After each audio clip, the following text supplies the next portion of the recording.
Welcome back, everyone, to Red Spotlight Entertainment. I'm Alexis, joined by David, of course, for our Agents of S.H.I.E.L.D. reaction commentary series made for the longtime S.H.I.E.L.D. fan that wants to come back on here endlessly and talk about one of our favorite shows of all time. Last time we were here, we reacted to what already was the third episode of the fourth season, and today we're going to go ahead and react and live commentate to the fourth episode, which is called, if I can pull it back up here, Let Me Stand Next to Your Fire. This is written by Matt Owens and directed by Brad Turner.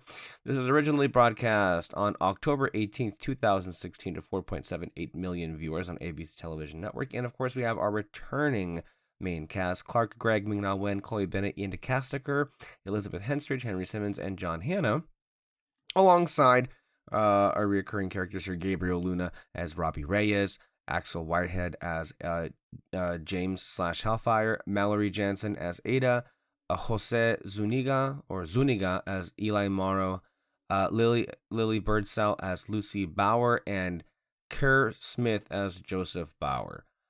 Yeah, interesting here. Filming and effects. The episode's central car chase features Coulson's flying 1962 Chevrolet Corvette Lola chasing Reyes' fiery Hell Charger, a 1969 Dodge Charger nicknamed Lucy. The sequence was filmed in Los Angeles, with location scouting for the sequence beginning by searching for an ideal corner for the Charger to make a big hard left. The streets around the corner were then augmented with directed traffic in a near miss configuration to make the sequence more dynamic. It sees the Charger weaving between the two other vehicles and then veering away in the opposite direction for added effect. One stunt sees a large truck backing out of a driveway, with the stunt team timing it so that the Charger can drive around the back, but the much smaller Lola has to drive underneath it. Interesting stuff there as far as the filming of it.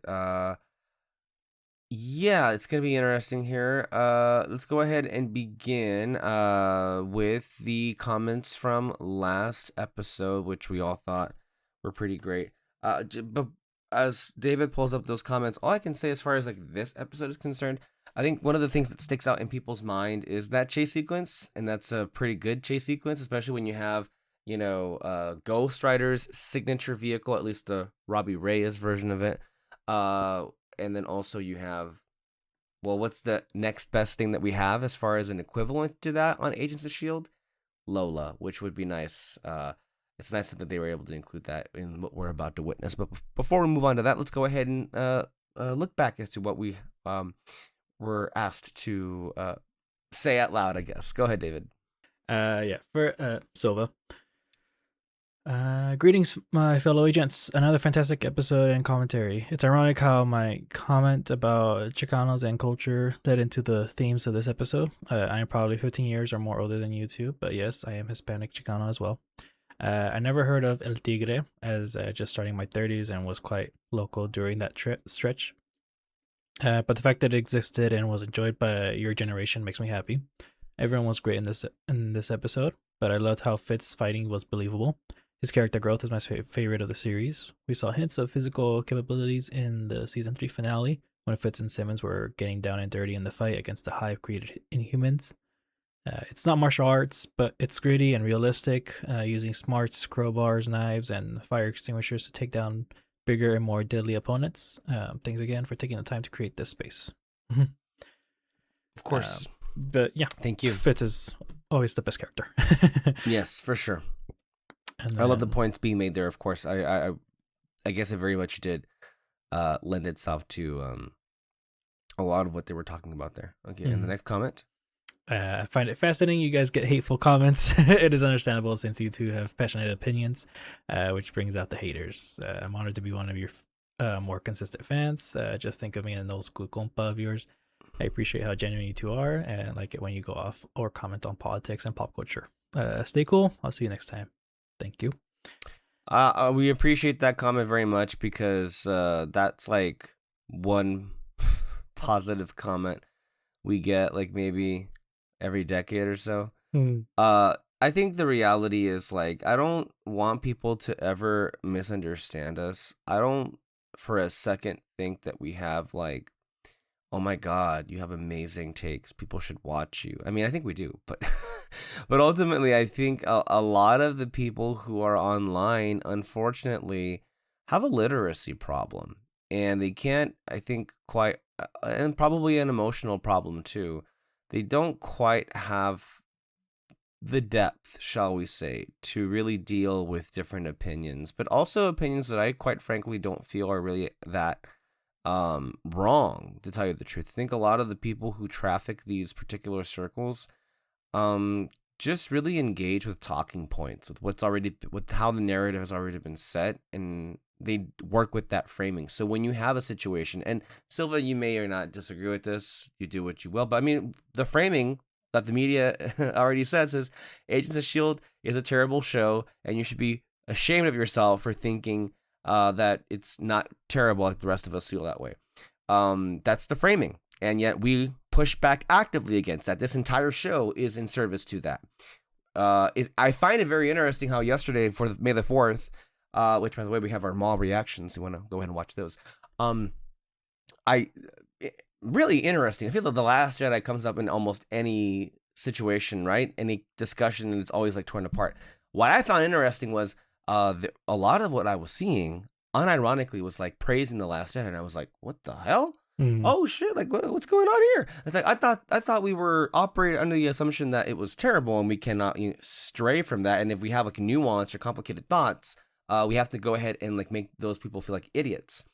Or for the MCU at large. Remember how it's like, well, you're not allowed to criticize it, or you're not allowed to say that it's bad, or you're not allowed to like point out the flaws, right?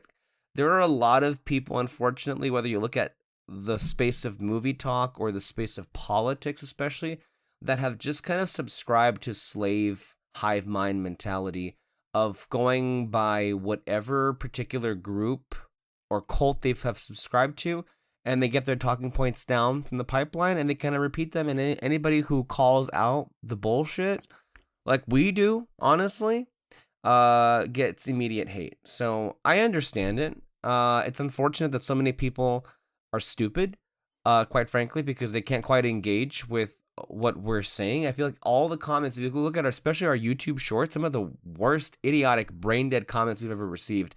I feel we couldn't have made our points clear. You can disagree with us, but a lot of them flat out weren't even listening or completely misread what we were even saying. And that's just part of the reality of living in today's times.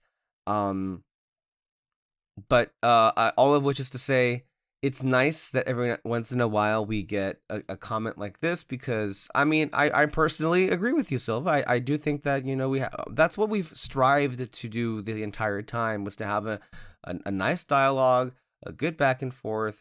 We're not always going to agree, and we don't need to always agree. We just have to, say our piece and have a wonderful conversation that I think others can help, can feel that way too. But often is the case, and yes, overall, our takes shouldn't be hot takes. I think the problem is too many people are just pacified, and they're placated and they're catered to, and they never feel challenged.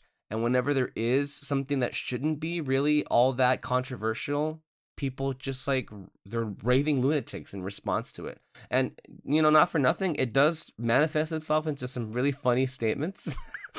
I mean, but that's just kind of our lot with being on the internet, I guess, is what you will. But you know what, for all that, I'm very happy that at least one person out there like you is able to really just like at least understand us and understand what it is we're trying to do here. And I really do appreciate that. Same. Always like a good comment, and I mean, I'm hoping this kinds of thing just keeps getting more comments. We like the engagement. Yeah. We like having different opinions from others. We're okay with that. So we'll see where this goes. Absolutely. Well, I think let's not waste any more time. Let's go ahead and get into this episode. Previously on Marvel's Agents of S.H.I.E.L.D. As we're going over the recap, I feel like one of the things that I've been struck with, David, is just how quickly we're moving with. And I think it makes a lot of sense when you think about the fact that, yes, the decision was made from very early on that they're going to split up basically one season into 3 mini seasons that altogether was going to make up one mega season. And I feel like none of us really knew they were going to do that going in. And I feel like, that would have made me really curious. And I wonder if maybe they missed an opportunity to not be more upfront with that when they were selling this season. But I feel like the results are pretty immediate that not that the pacing, I feel it was ever an issue in the other seasons, but you definitely feel it, I think, be more prescient. And I think, well, part of it is by design. Where did you find this place? An email offer. Honestly, it was almost too good to be true.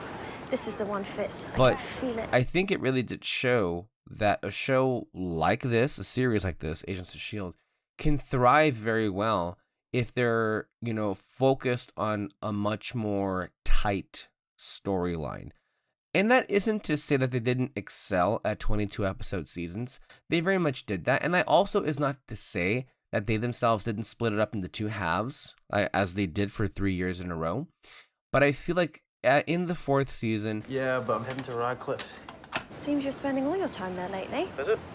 I guess so. Trying to figure out a less deadly way to cure our ghost victims. Whether it be because of their own ideas or because the network ended up mandating the scheduling that way, and whoever's idea it was in the writer's room to do this, it worked out very well in their favor. And I feel like had network television had been allowed to continue as it was at the time, 2016, that this season was airing, it may be looked back as a very influential season. Unfortunately, network TV kind of died, and streaming really made things so much worse for everything and everybody involved. But I mean, we went from seasons are too long. Agents of S.H.I.E.L.D. showed how you can make it work by basically disguising it as 3 seasons, especially with a show of its genre. We went from that to 6 episodes tops. Mm-hmm. And then people complaining, this is not what we wanted. Yeah. Daisy? Sorry. I had nowhere else to turn.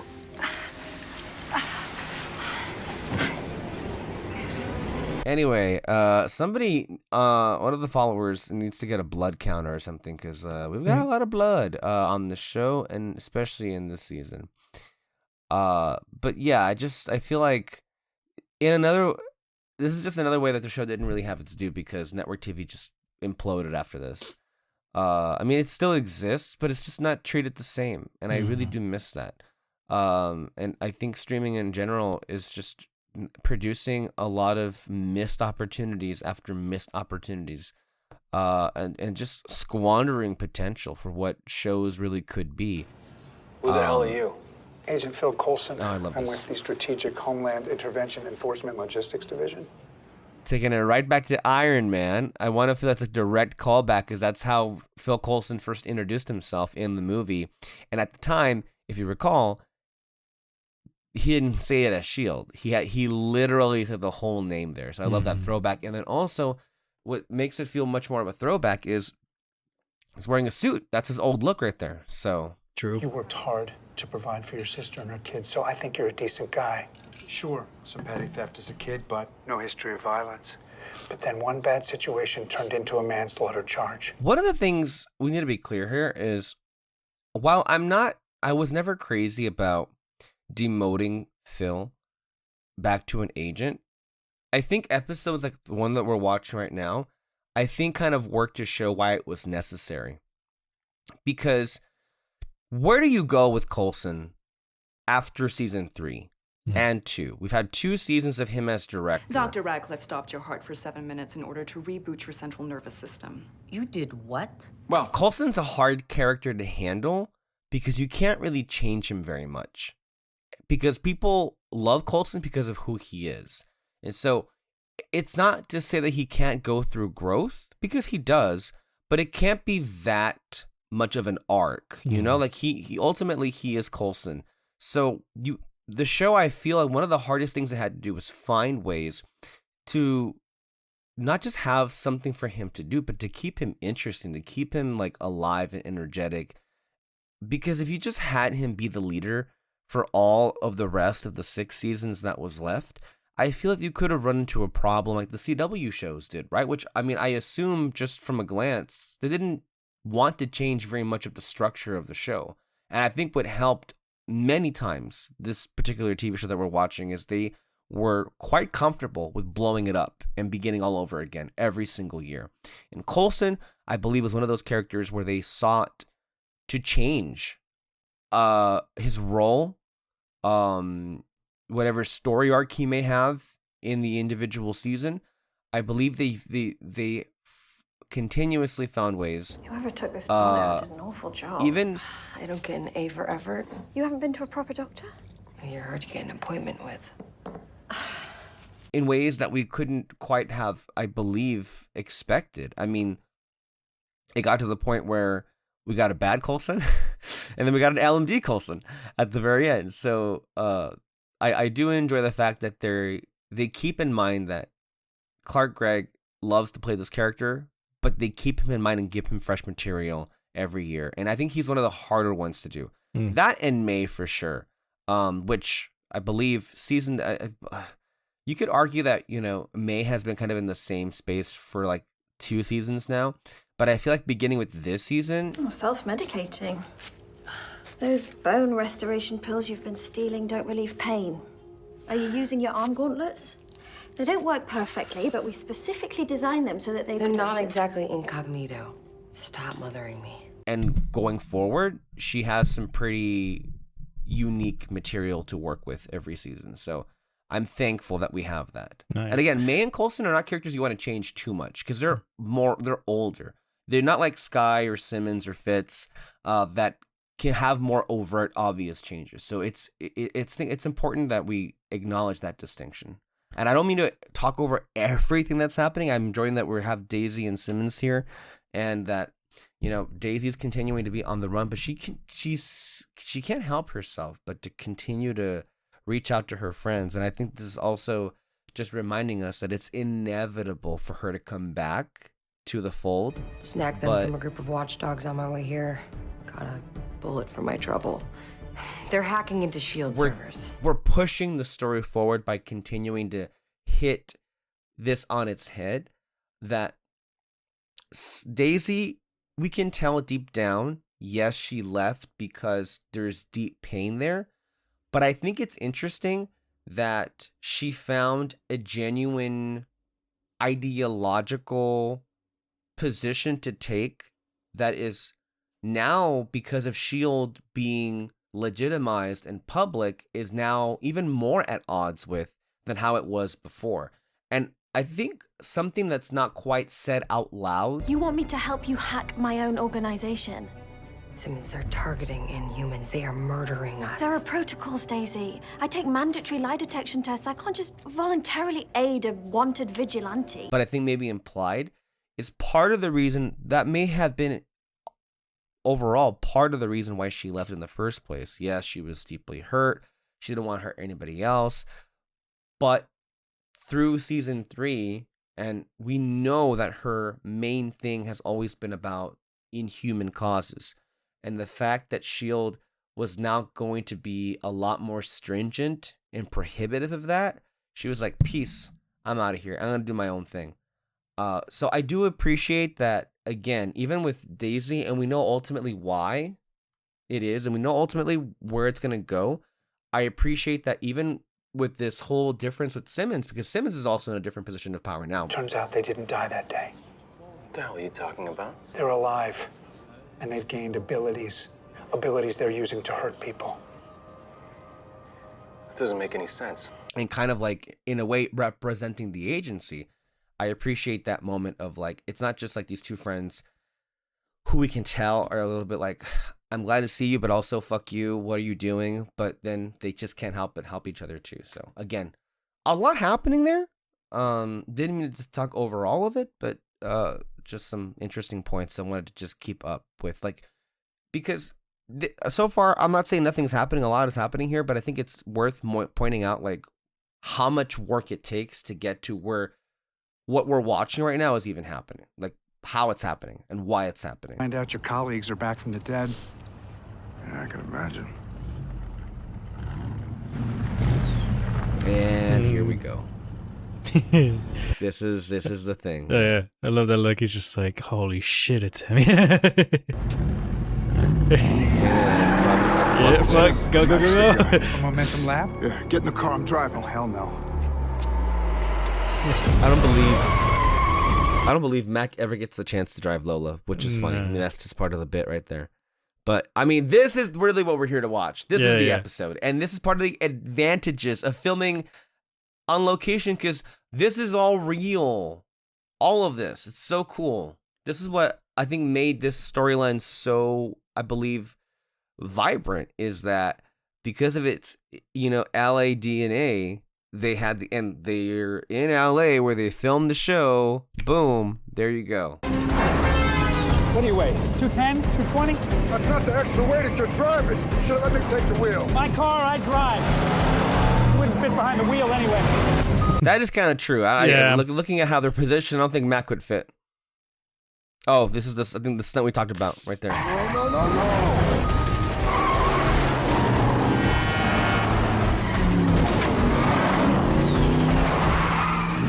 It's one of these things where I'm pretty sure. Oh, you're gonna have to do better than that. This might be one of the only seasons where I think they were able to get a slight budget increase. Just because, okay, we're getting a lot more locations. We're getting this. We're getting Ghost Rider lighting up every episode. So 2600. Maybe admire his car after we catch him. What do you think? Maybe admire his car after we catch him. What do you think? That's a great quintessential Coulson line right there.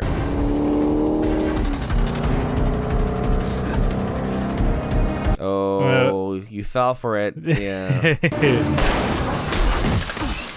I do kind of wish he would have won, though. That would have been pretty funny, and I think he would have shown off afterwards.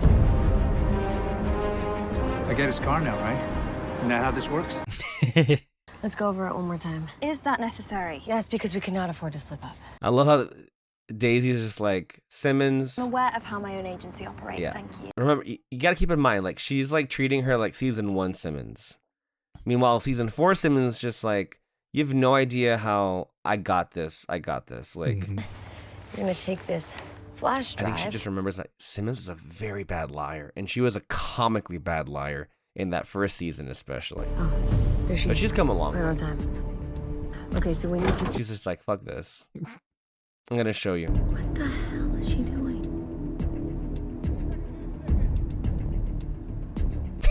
I love her. Just like, what? Did she just hand her the thing?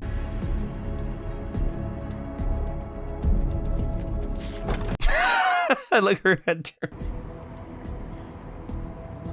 I'm the boss.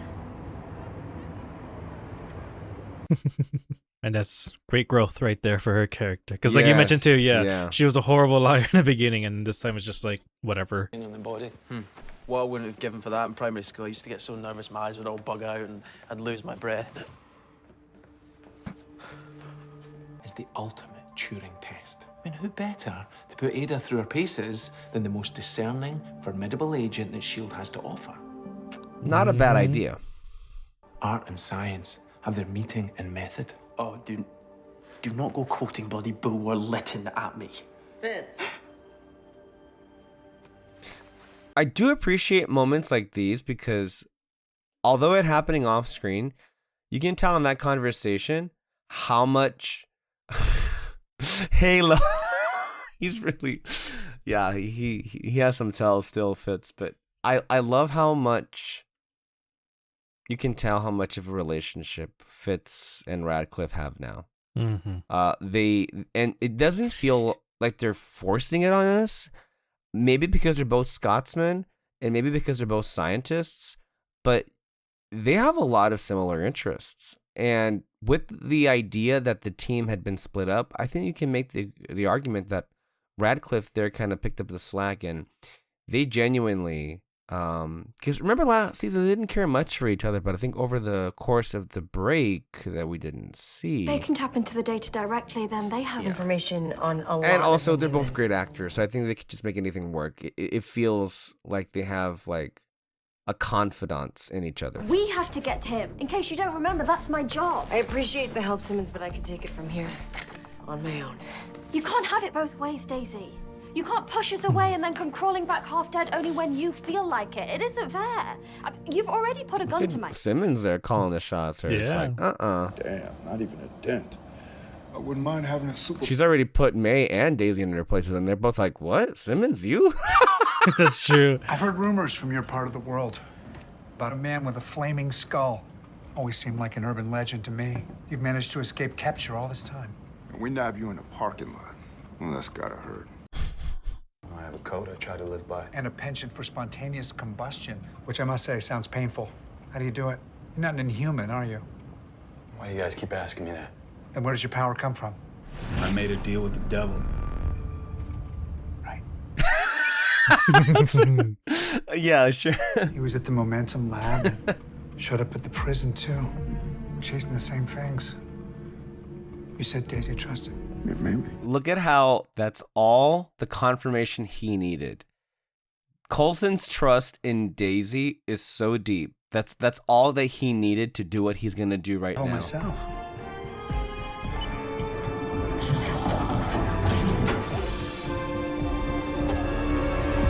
Max like, what Are you the serious? fuck? Yeah. we just caught him. This is where James works. Afraid so. One of the most iconic lines ever about to be delivered right now. Well, whoever's running the Terrible Ideas division is crushing it. They put Hellfire to work in a fireworks shop. Whoever is running the Terrible Ideas division is crushing it. Surprised to see S.H.I.E.L.D. at my doorstep, and with the infamous vigilante in tow. Quake now, isn't it? I didn't come up with it, but it's growing on me. We have to get you out of here. I'm just trying to live a quiet, normal life. You don't understand. That can't happen anymore. The watchdogs won't let you. They're coming to take that life. What's it worth, anyway? Or you can take a stand with me. Fight back. That's how you move on. Take control of your life again. It's really striking to see this character really mellow down, especially from the last season. True. I didn't even notice it. I'm like, oh yeah, he would have been cracking jokes like the entire time, but no, he was taking it very seriously. Yeah. That was pretty cool. I'm opening a door for you, Mr. Reyes, both literally and figuratively. And in return, you want? Same thing you do. Answers. And your Uncle Eli has them. That's why you were going to see him. Excuse me? Agent May says you can shove all your tests up your ass. Oh, that's not very nice. Speak Chinese. Where are you from? Well, most of me is Chinese. Canadian. She's Canadian. Ontario. Look at Ada's face. Yeah, big Chinese population there. I like her. No nonsense, just business. Very impressive. Yeah. Yeah, they don't make them like Ada, do they? They don't make them like Ada. Come on, Fitz. What so are you good. doing? Dr. Lucy Bauer. Joseph's wife. You put him into a coma. What were they getting into up there? Look at Coulson's face closely as Eli is explaining. It's a machine that can create matter out of practically nothing at all. That sounds impossible. Yeah, it's insane. Defies all the laws of physics. What is she after? She's gonna go after the book. Oh, what book? I don't know what it's called. I think Coulson already has a good idea of what he's talking about. No, yeah, I really like this scene. It's every scene with Robbie is just really, really good. Like I said, he has such a presence, and even just rewatching this scene multiple times, like I'm always engaged with it, and it's super, super fun. Yes. And we keep mentioning how like everything is moving super, super fast and all that. Compare this to what we went through with Maul. Like, well, these were like 25 minute episodes for 5 episodes, and we were like, where are you going with this? Like, yeah, what exactly is going on here? And then the amount of information we get from characters, like, it's just so small. The captain, he, like I said, Captain Lawson is just a neglectful dad. He cares about his job. He does care about his son, but just doesn't pay attention to him much. And then here, though, we get Robbie, who, within. That's not how things work here. We need to make a detour. We could use your help if you're still interested in our arrangement. That depends on you. I mean, really, since the first 2 episodes, we get much more of his character than we did with the Captain Lawson. You know, he's someone who cares about his brother. He who wants to go after bad guys and everything, and then we keep getting more of it as these episodes go on, especially with how he cares about his uncle. And like, even though he wants to be heroic with the demon, it's really cool, interesting, like to see how, I guess, difficult it is to process the idea of having a literal demon inside of him. Like, he's a very, very interesting character. Why did Fitz lie to Agent May about where I'm from? You're still in the testing. Speaking of interesting characters, I feel like as we're watching the Ghost Rider stuff, we just can't help But you programmed me not to lie. but have a lingering thought in our mind of like, where are we gonna go with this Ada character? Because I think, I don't know, did you get bad vibes from the very beginning? It was like, oh boy, this may not end well. Sometimes it's okay to lie to shield people from certain truths. I did not expect where it was gonna go, if that's the thing. Like, I didn't. To spare their feelings, or to save a life. I don't want to say bad. It's just I knew it was gonna hit the fan pretty soon. But where it went, not even close to what I was thinking. Like right here, you know, he's like saying, "Oh no, lying it's okay at some moments," and I'm kind of thinking like, maybe she's just gonna keep a secret from him that's gonna blow up in their faces and get them in trouble. But no, It's far more than that. You've chosen to walk your brooding path. Fine. Don't drag him down with you. I never tire of hearing 2 women fight over me. There's the James. Oh, well, that's a nice how do you do. You're gonna like this. So I will say, maybe the fact that he was so mellowed out should have been a clue, but what's about to happen here genuinely surprised me. I wasn't seeing this ambush coming. Cutting fuses long before I was the fuse. Maybe doing some good will make you feel better. I think it might. Yeah. That moment right there is when it should have been questionable. Yeah. You son of a bitch. How could you do this to us? How could you do this to me? You're the one that turned me into this freak of nature. You asked for it. That's true. You wanted it, like. Yeah. Told you to wait in the van.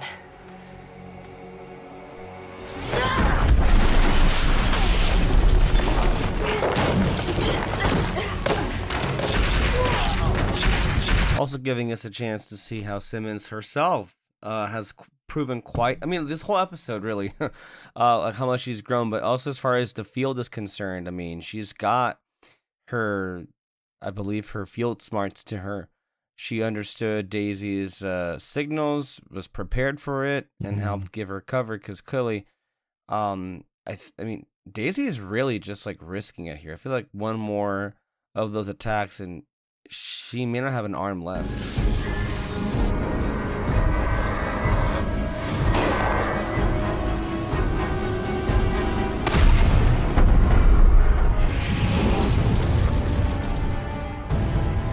I'm on fire. Well, a little more than usual. And then this. Yeah. Let's go. Which, in a way, is kind of the perfect encapsulation just to show here how much more of a threat and a force of nature the spirit of vengeance is than just an inhuman. Which, in a way, is just like, at this point, we've known Inhumans to be pretty unbeatable. Well.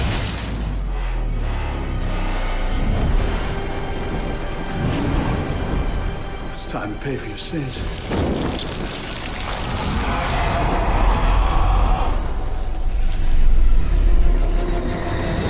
There you go. Man, that's all you gotta say. Dude, he's so badass. And he looks so cool. Like, yeah. Like, with not just with the skull, but the jacket, even just the regular, and also jeans. Just the look of like, what the hell on James' face. I won't let you take me yet. I will be the last one to die. Did 2 fire dudes just drop into a warehouse full of fireworks? You had to see that coming. Let's go! Go, go, go, go! Oof, those 2 are dead. Yeah. Well, they would be if they were human, right? You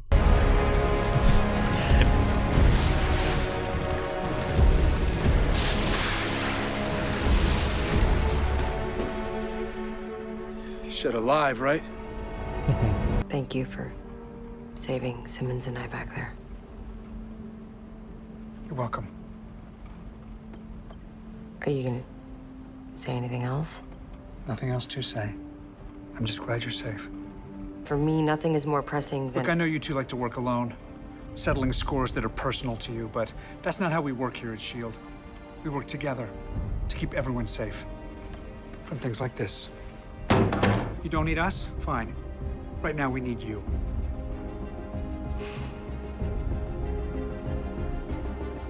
I love the theme in the background. Yeah. Joseph Bauer, the man Robbie's uncle said was at the center of all this.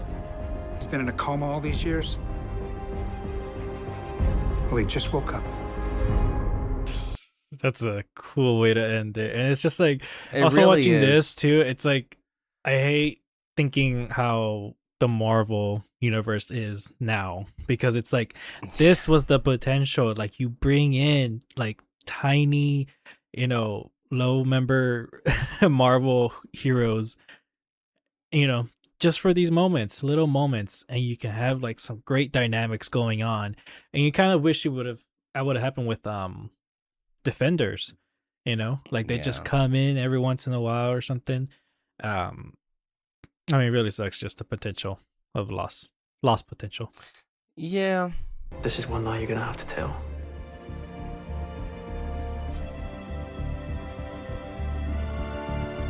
Actually, I'll have a few.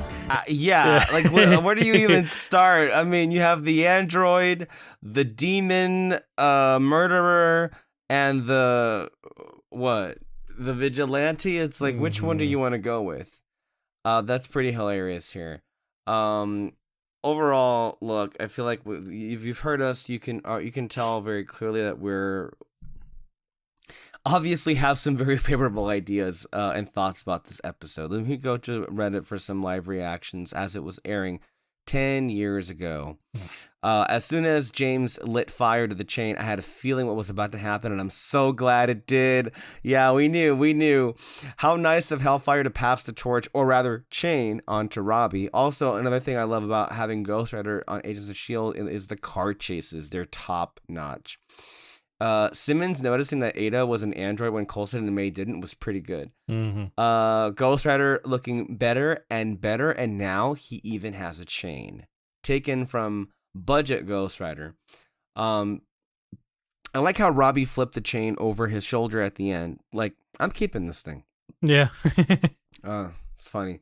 It kind of reminds me of Drax keeping that guy's favorite knife. That was, oh my god, it was a funny moment. I need to revisit those movies. It's been a minute. They're really good movies. Let's see here. Those are Fitz. Those are weird things to say about a human.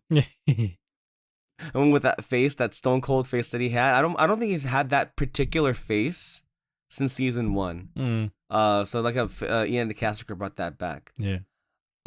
They served us so good with Simmons learning about Ada and taking it lightly. I was so sure it would drive a wedge on Fitzsimmons.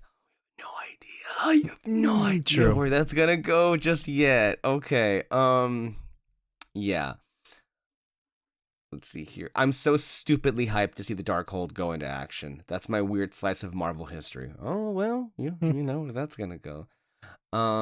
This episode just addressed all of my problems with this season. Number 1, the showrunners leaving Hellfire undeveloped, or I guess underdeveloped, and introducing another fiery guy, addressed by showing us how Hellfire hasn't changed, and then the whole handing off of the fire chain. 2, feeling like the show has started a completely new plot line, and so because the last plot line has been resolved, we can ignore those bits of world building. Fixed with Whitehall / Red Skull, shout out with the regard of the Darkhold, as well as Hellfire bits. And 3, the feeling that Ghost Rider doesn't belong on the show, having him join forces temporarily with S.H.I.E.L.D., granted, I should have seen that coming. Like, that should have been plainly obvious. Very, very happy with the episode. Man, this season has been so solid so far. Loving it. Yep. I mean, that's just, again, just keep in mind, these are real-time reactions from people who watched the episode the night that it dropped on ABC Network. Just to be clear about that. It's just people went on Reddit and then they're leaving their initial reactions. I also just feel it's important to just get a particular hold on. There is so much room to grow this season. Every episode they make a point to show how powerful Ghost Rider is, and they have so many more episodes available to build on some ridiculously huge movie-sized conflict where he can really let loose. And the only way that's going to happen is if they reveal some awesome as balls villain before too long. Let's see here. Whichever writer decided to set James work in a fireworks factory is not the head of the bad ideas division, as Daisy claimed. They are the head of a great setup division. Mm-hmm. Yeah, that's pretty funny. Let's see here. Here, someone left some bullet notes. Teaming up with Daisy, figuring Ada out right away, being an all-around boss. Simmons had a seriously good week. Robbie got his chain, although him dragging James up to Coulson and company kind of reminded me of when a cat proudly presents you a dead bird. With a dead bird. Hello/goodbye, fireworks shop. It was nice of you to hold your own memorial. Jesus Christ, that's a bit morbid. Very excited about the Darkhold. Shit's about to get weird. Can't wait to see Gemma's lie detector test next week. It'll either be horrifying or hilariously awkward, or both. Or maybe she'll ace it with which would be terrifying. Mm-hmm. Also want to know more about that quantum thingamabobber reactor thingy that doodad Eli was working on. It possesses some really interesting questions concerning where they're going to draw the line between science and magic. Yeah, that's there too. Anyway, let's go ahead and look at, let me look at some initial reactions here. Writing for Nerdist, Joseph McCabe, these are the critics now, which, let's see what they have to say. Mm-hmm. Praised the chemistry between the series' main characters and the performance of Mallory Jansen as Ada, but said, most of this is just preamble to the sight of two guys with a lot of attitude and similar pyrokinetic powers unleashing holy hell on one another in a building chock full of explosives. I am more than okay with this. I don't know what that means, and we're gonna move on. And also, I'm not even. The fight was very preamble? brief. It was cool seeing Robbie get the chain and all that, but like the fight was brief. Wasn't really the most important thing in the show, but whatever. No. Kevin Fitzpatrick of Screen Crush felt the line "Had to see that coming" applied to many elements of the episode, but said there's a lot of fun to be had, and praised the use of the character James dealing with the character's self-loathing, well, while acknowledging his status as the series' pre-Ghost Rider. Fitzpatrick added he was still not crazy about whatever's going on with Lucy and her terrible ghost effects. Get over it. And felt that Ada's story was being pushed aside in favor of a seemingly corporate mandated Ghost Rider focus. This is what I don't understand about people. It's like,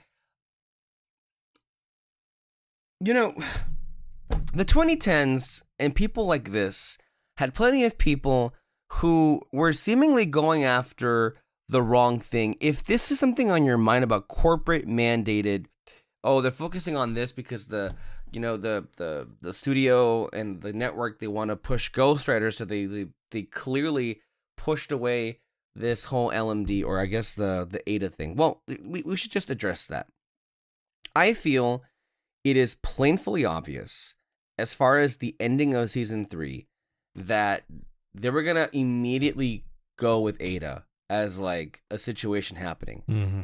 Clearly, though, in between the seasons, something changed, and out of nowhere, I don't believe they were mandated. I do believe that they were told, hey, by the way, if you want to, you can use this character. I don't think the network pushed it on them. Although I will say, once the network realized that's the direction that we're going to go with, I'm sure there were notes. Hey, can we get a little bit more here? I don't dispute that. That's what happens. Obviously, you're a producer. You're going to put that out there. But I just think it's ridiculous to suggest that this show is doing an awkwardly bad job of sidelining the LMD stuff, because it's not. It's not. We know now. I mean, I know that.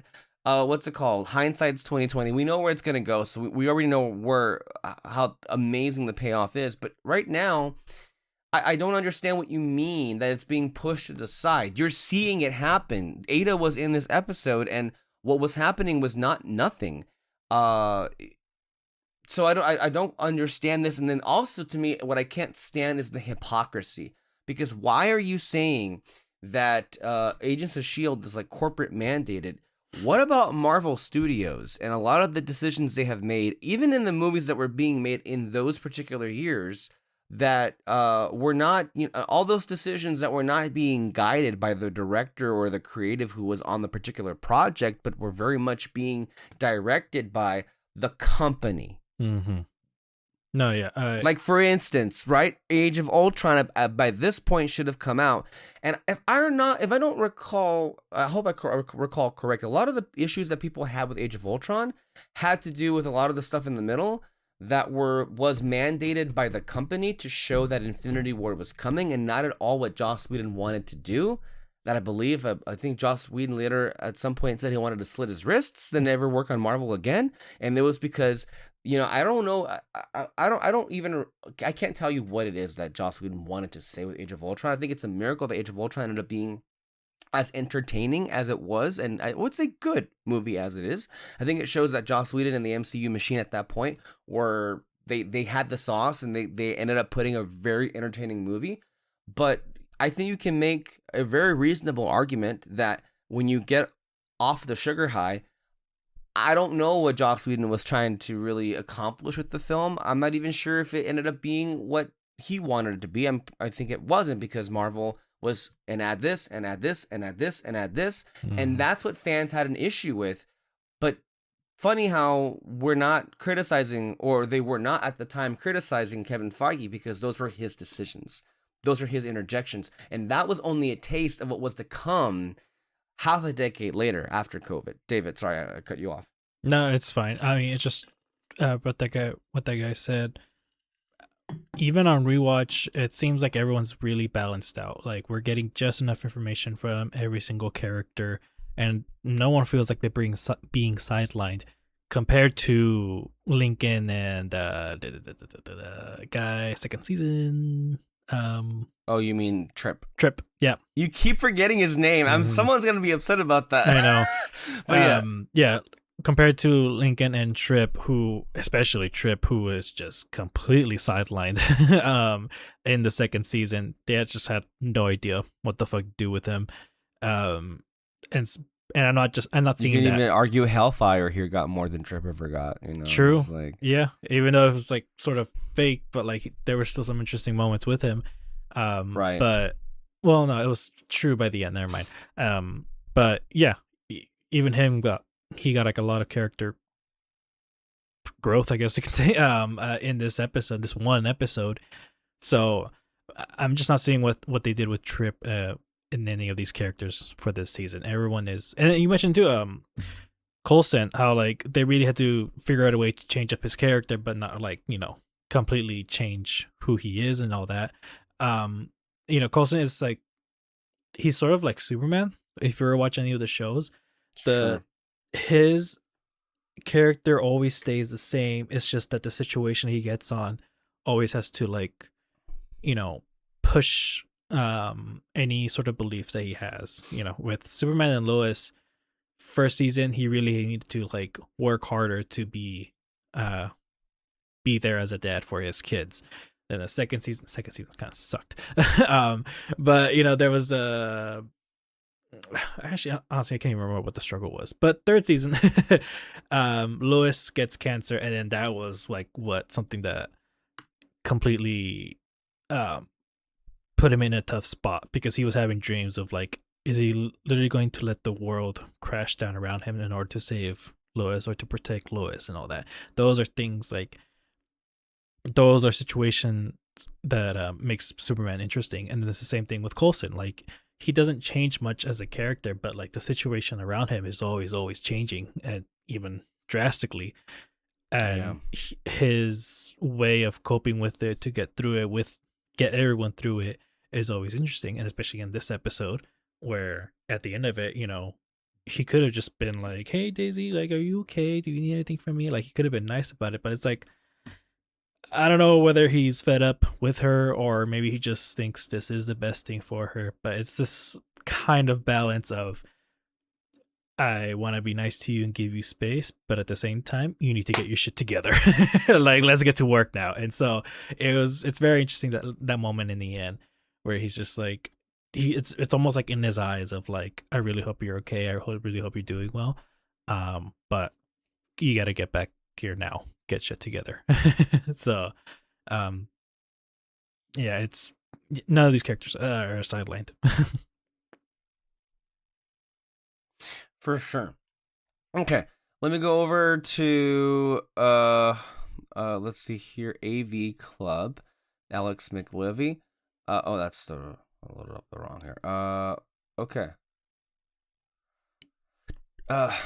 It's odd that our actions are often ascribed to our moods or views of ourselves. Whether you like it yourself or not, your treatment of others doesn't seem to vary so much as the way that you treat yourself. When Daisy began blaming herself for Lincoln's death and abandoned the team, she didn't turn evil or start being unnecessarily cruel. She continued to fight the good fight just in her own way, and has largely only caused physical distress on her own person.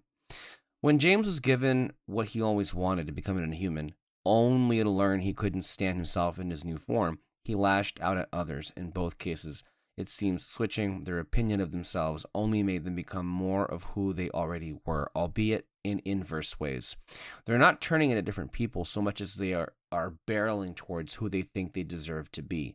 Let Me Stand Next to Your Fire moves in Fitz and starts with Fitz looking up to move in with Simmons, rather. But the overall picture of the season's first major arc is a lot clearer by the end of it.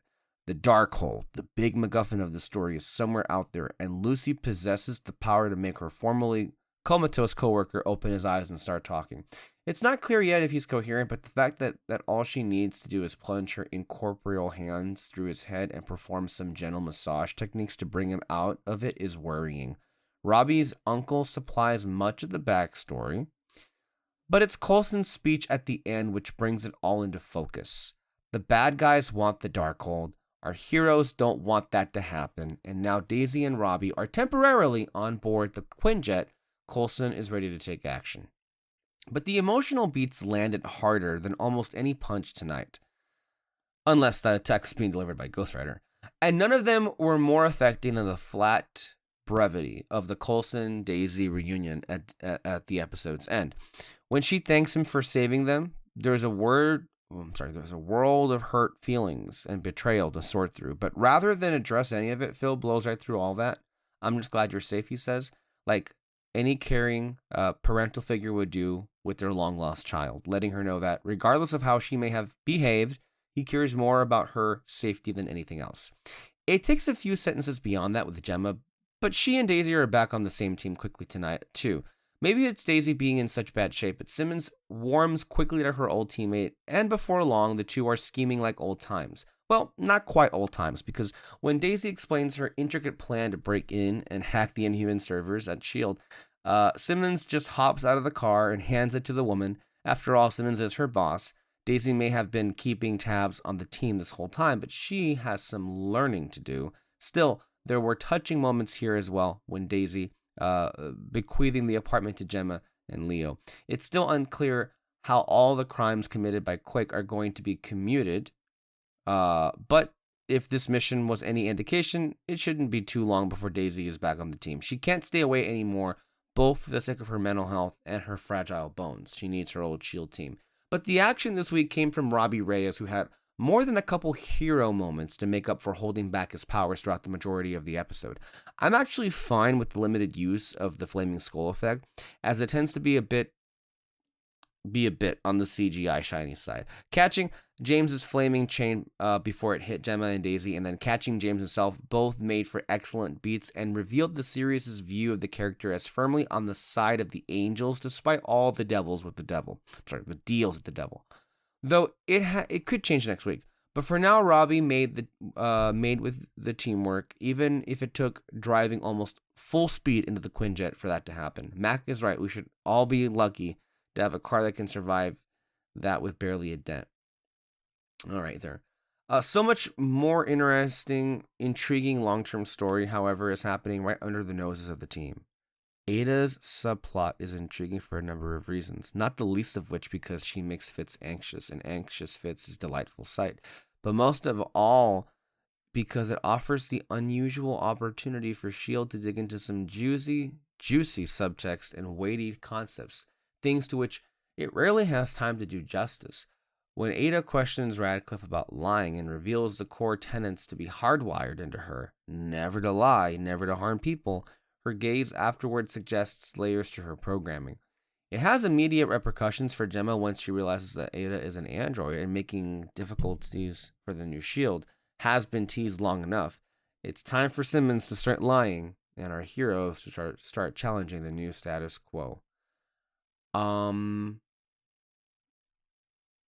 Only May could be more annoyed than freaked out about dying. I will say, though, she was a little too quick to not develop any suspicions about Fitz suddenly launching into a lengthy explanations of Ada's origins. It was a good gag, but maybe it's sharper than that. The whole car chase was breezily enjoyable, but Coulson's line was the best. I get his car now, right? Isn't that how it works? At least her line about James working at the fireworks store made up for it. Whoever's working in the terrible ideas division is crushing it. Got some great lines tonight, just to be clear about that. All right. Let's go over to Ami for the most recent take of any of these. I believe this was from a year ago, so 2025. Let's go ahead and go with his take. Actually, I'll have a few. Yeah. Damn it. Tomorrow's gonna be a bad day for Simmons, man. Woo! All of our shit finally came together. All of our little storylines. Because, like I said earlier, it was like everybody is working on the same puzzle, but they like started from different corners with different pieces. Like they're all working towards the same goal, but they can't see what the other person is working on exactly. But then they're like, oh shit, our piece is connected. Hey, you're working on this too? Yeah, how about we stop doing this other shit and help each other fix this and finish this puzzle. And that's where we're at. Like, obviously there's this Watch Dogs thing. There's still this overarching kind of looming threat for the Inhumans kind of picking up. Not even picking up, just kind of, well, continuing what was left off at the end of the last season. You know, they've established as a threat then, and that's just kind of grown and grown and grown.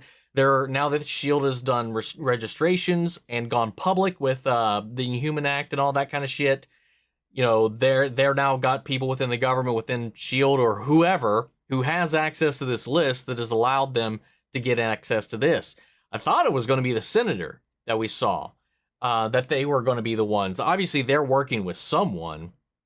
And they are kind of putting forth this kind of anti-Inhuman narrative out on the news whenever they're being interviewed and stuff like that. I assume they were tied into the Watch Dogs, and maybe they still are.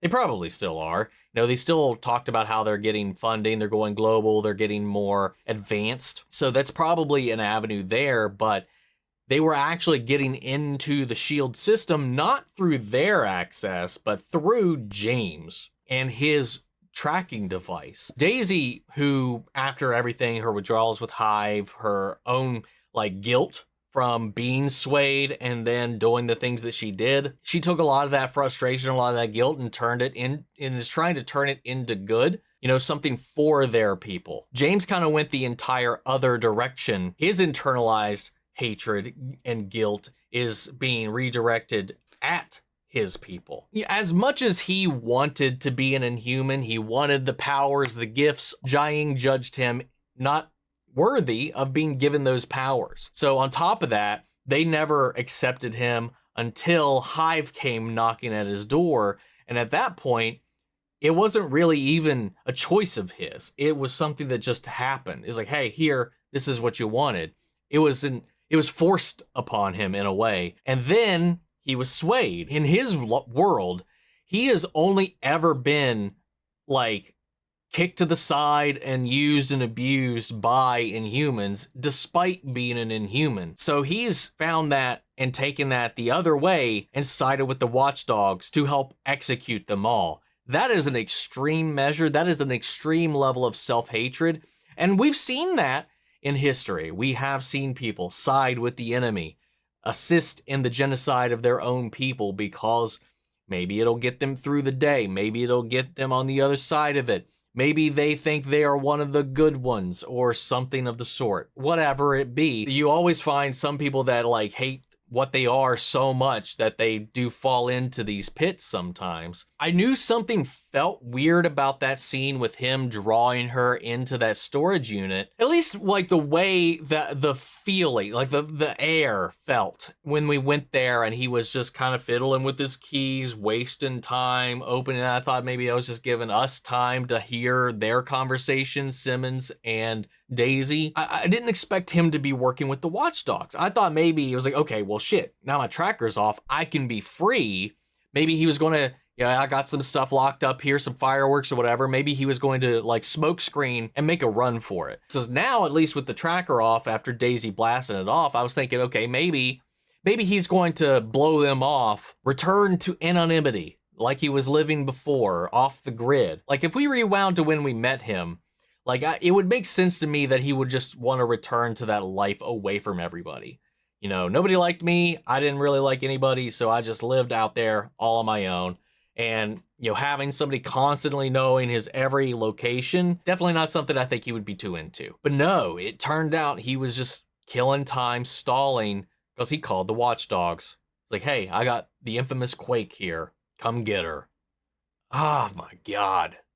Ah, man. And I thought, I don't know, man. The whole story with the guy and the cigarette too, it was just a nice little like hook, line, and sinker to pull us in and kind of sympathize with him for a minute. The fact that all this is too centering around the Darkhold, not the Watchdog stuff, but like the main storyline, is still wild to me. And that there's still this technology aspect of it, and it's what killed them. And it was this quantum whatever the fuck went off and blew up and turned them into these specters, or at least killed them. And it was made using knowledge from the Darkhold. And this is where I think, and at least I'm willing to bet, that it is this blend of technology and the supernatural. Not that the supernatural doesn't exist, because obviously that is still in question here. We had a nice little debate between, not even debate, just like questions being posed on what we think is going on right now between Coulson and Mac. He's like, hey, I believe in God, so by definition, I should believe in the other thing then, right? That has to be possible. He's the one that posited the ghost theory to begin with, because they don't have a better explanation for it right now. And then Coulson's like, hey, in my experience, all these gods just turn out to be aliens. So like they're always looking for like what's really going on here. And what stance is this show going to take on that? As we know, like around this point, the MCU itself was starting to dabble in the actual supernatural and the quantum physics of it all. Like even like Strange's magic has quantum elements to it in a way. Again, a lot of these things all kind of coalesce and have a lot of Venn diagram crossover in certain aspects, and this may be one of those. And much like with the Ghostbusters, there is an afterlife, there are specters, there are ghosts, demons, all these things, but they are still able to use technology to counteract and fight back against them. They were contained in these units. They were like locked away with this technology, with these glyphs and these things. There is this blend of it, this marriage of the two. I don't know, I've still just got questions. But the way that this roped in Coulson as they're tracking down leads on the only thing that they got about what's going on that has led them to this company, that has led them to Robbie's uncle, which had them converge because we learned that he might have information there. And it just, all these paths, fate, destiny, the strings of whatever is going on here, some higher power is forcing them all together. And then also Daisy showing up at Simmons to get one medical aid, and then also her assistance in hacking the registration list herself because she knows that that's being used. All these things are pointing us into this direction. We had to take a moment here because they got that alert about James being targeted, so they had to take a little bit of a detour, and they got Robbie on their side. It's like, hey, I help you, you help me, blah, blah, blah. And all of it just collided, and it was wonderful, man. And then May in a recovery, and them using this as like a beta test, early access to work out all the kinks with Ada by putting her up to the test and having her triage May, give her tests and interact. And the way that she's programmed to not lie, but she also doesn't understand why they don't, which is good, at least, that we've seen, like when Coulson and Simmons met her here towards the end, that despite that conversation about lying and it being good or useful and not innately bad, she still isn't lying. You know, she understands why they won't, but at least it's like giving me at least some kind of hope that she's not going to learn to the point where she overrides her own directives. Because we do see stories like that where that does tend to kind of eventually. I hate to pop Ami's bubble here.